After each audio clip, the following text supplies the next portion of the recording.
Dear students, देखिए प्रश्नावली 11 के इम्पोर्टेंट प्रश्न जो कल के एग्जाम में पूछे जा सकते हैं। इससे पहले मैंने सारी प्रश्नावली के क्वेश्चन बता दिए। 10 मिनट का ये वीडियो है और यहाँ प्रश्नावली 11, 12, 13 और 14 4 प्रश्नावली है।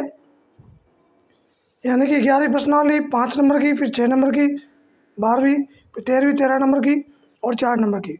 13, 4, 17, 6, 23, 23 और 5 28 नंबर के ये प्रश्न है। तो देखिए सबसे पहले कुछ एडिशनल क्वेश्चन है जो किताब में नहीं है, बाहर से पूछे जा सकते हैं, तो इनका एक बार आपको रिवीजन करना है। एक घड़ी की 1 मिनट की सुई 12 मिनट में कितने डिग्री का कोण बनाती है? 1 मिनट में 6 डिग्री का, तो 12 मिनट में 12 इंटू 6 72 डिग्री इसका आंसर होगा। इसी प्रकार एक घड़ी की घंटे की सुई है, वो 1 मिनट में आधा डिग्री का कोण बनाती है। इससे पहले मैंने इसके 5 या 6 वीडियो लगा दिए हैं, उनको आप ज़रूर एक बार चेक कर लेना, वहाँ से फाइनली आपको प्रश्न देखने को मिल सकते हैं। देखिए सूत्र पूछने का फॉर्मेट चेंज कर सकते हैं।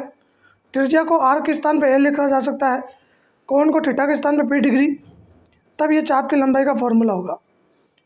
ये मूल सूत्र है और इसका ये फॉर्मेट चेंज कर दिया यहाँ।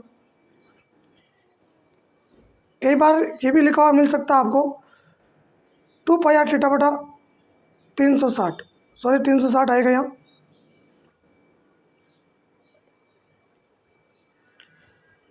फिर देखिए ये 100% छपा हुआ प्रश्न है, क्योंकि यहाँ 4 फॉर्मूला है और चारों मैंने दे दिए हैं। पाई का मान 3.14 लेना है, यदि लिखा हुआ है तो आपको यही मान लेना है।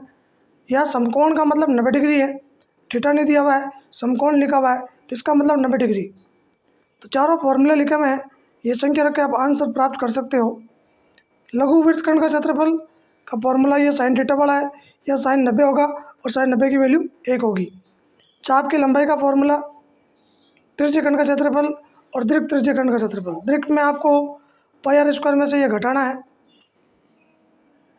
फिर देखिए त्रिज्यखंड के चाप की लंबाई दे रखी है 44 सेमी, थीटा दे रखा है 60 डिग्री, त्रिज्यखंड की त्रिज्या पूछी है, तो लंबाई के सामने आपको 44 लिखना है और यहाँ आप उसे रेडियस पूछी है, तो डायरेक्ट आप आंसर निकाल सकते हो।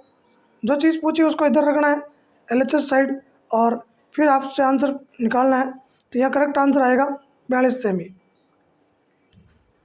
फिर देखिए ये क्षेत्रफल दिया हुआ है, त्रिज्या दे रखी है और कितने डिग्री का कोण बनेगा, थीटा पूछा है, तो पाई आर स्क्वायर थीटा बटा 360 के बराबर में 231 रखना है। यहाँ से थीटा आएगा 60 डिग्री। आप ये कैलकुलेशन करोगे तो आंसर प्राप्त करोगे थीटा बराबर 60 डिग्री। प्रश्नावली 12 है सरफेस एरिया एंड वॉल्यूम, पृष्ठीय क्षेत्रफल तथा आयतन। संपूर्ण पृष्ठीय क्षेत्रफल दिया हुआ है, घन की भुजा पूछी है, तो घन का संपूर्ण पृष्ठीय क्षेत्रफल 6 स्क्वायर, ये फॉर्मूला लगाओगे ए का मान आ जाएगा 13 मीटर। 6 मीटर भुजा के वर्गाकार पृष्ठ के कमरे में 180 घन मीटर हवा है, तो कमरे की ऊंचाई पूछी है, ऊंचाई का फॉर्मूला आयतन बटा क्षेत्रफल, वॉल्यूम बटा एरिया, 180 में 6 इंटू 6 का भाग दोगे 5 मीटर करेक्ट आंसर आएगा। फिर प्रश्न क्रमांक 3, यह बेलन का आयतन पाई के रूप में दे रखा है 448 पाई, तो बेलन का आयतन के सामने ये आप संख्या लिखोगे तो पाई से पाई कट हो जाएगा, यहाँ आर निकल के आएगी, वो आएगी 8।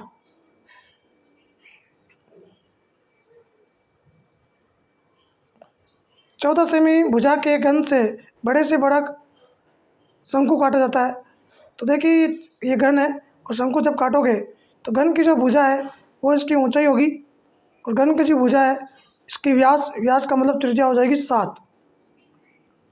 फिर आप सूत्र लगाओगे तो इसका आंसर आ जाएगा शंकु का आयतन 1/3 पाई स्क्वायर h।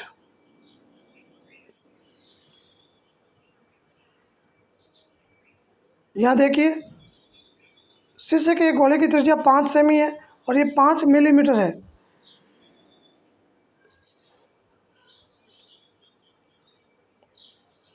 यह संख्या आएगी 1000।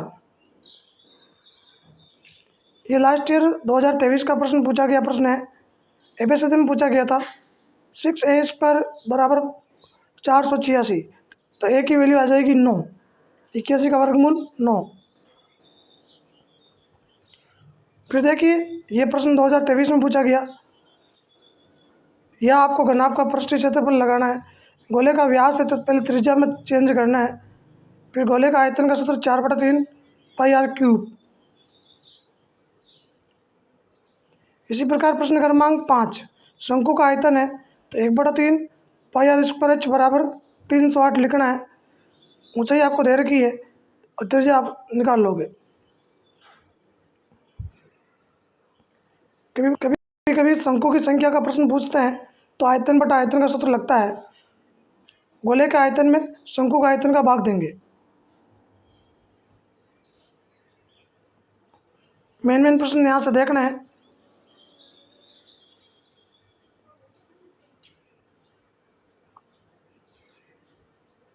फिर देखिए ये फाइनली प्रश्न पूछेंगे,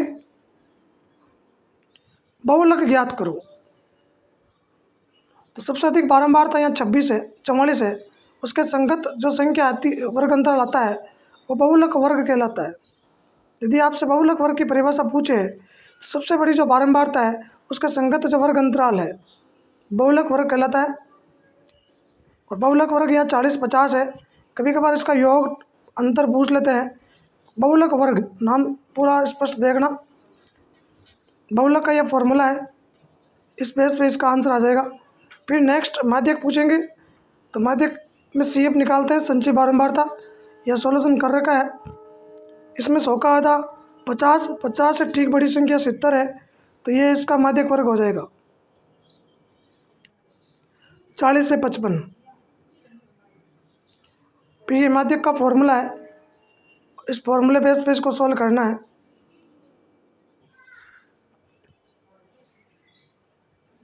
माध्यक और बहुलक 100% पूछा जाएगा। 4 नंबर के प्रश्न आने की संभावना है। देखिए एक प्रश्न है, आरोही क्रम में व्यवस्थित मान दिए हुए हैं, आपको माध्यक भी दे रखा है, x की वैल्यू पूछी है। तो ऐसे इसको ज्ञात करेंगे अपन।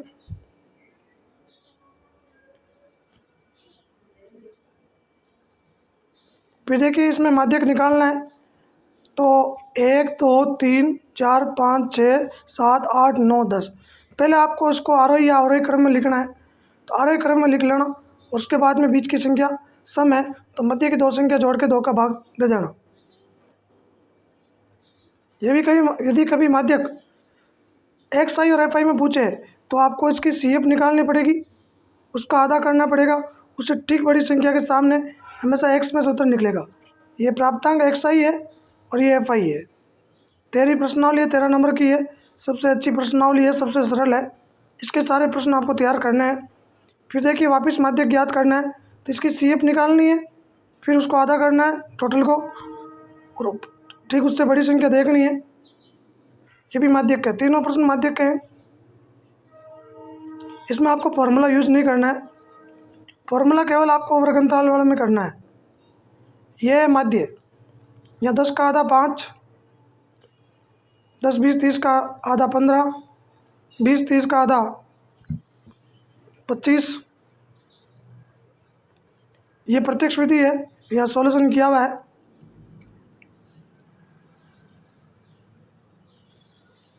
फिर देखिए प्रश्नावली 17.8 यानी कि पुरानी किताब की है। अभी अपने ये प्रश्नावली 13 है। बहुलक, तो यहाँ पर बहुलक 2 हो जाएगा, सॉरी 5 हो जाएगा। 1 2 3 4, बहुलक 5, क्योंकि यह 5 की आवर्ती 4 बार है। इसमें 6 हो जाएगा, 1 2 3। इसमें 2.5 हो जाएगा, 1 2 3 4। यदि XI और FI में पूछे तो आपको F की वैल्यू देखनी है, सबसे ज़्यादा किसकी है। सबसे ज़्यादा यहाँ 6 है, 6 के सामने 5 है तो 5 इसका करेक्ट आंसर होगा। बहुलक बराबर 5। यहाँ सबसे बड़ी संख्या 80 है, इसके सामने 1.3 इसका आंसर होगा। यहाँ सबसे बड़ी संख्या 10 है तो यह आंसर 6 होगा। आपको बारंबारता में संख्या बड़ी देखनी है, जिसकी बारंबारता सबसे अधिक होगी उसके संगत जो x का मान होगा वह बहुलक कहलाएगा। फिर 6 से 9 प्रश्न इनमें सूत्र लगा के करना है। माध्यक के लिए आपको आरोही क्रम में लिखना होगा। ये प्रश्न 2023 में पूछा गया है, ये प्रश्न भी 2023 में पूछा गया है।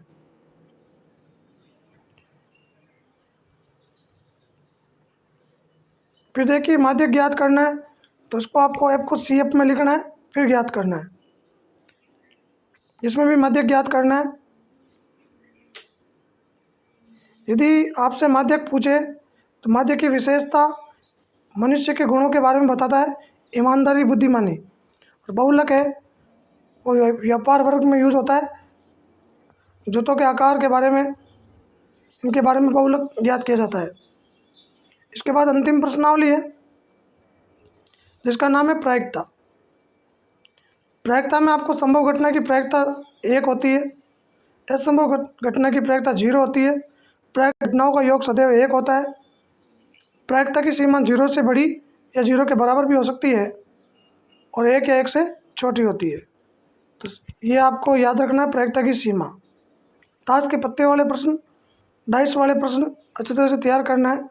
ताश में यदि फेस कार्ड पूछे हैं तो फेस कार्ड 12 होते हैं, तस्वीर के पत्ते 12/52। और कलर की बात की जाए तो 12 का आधा 6 हो जाएगा, 6/52।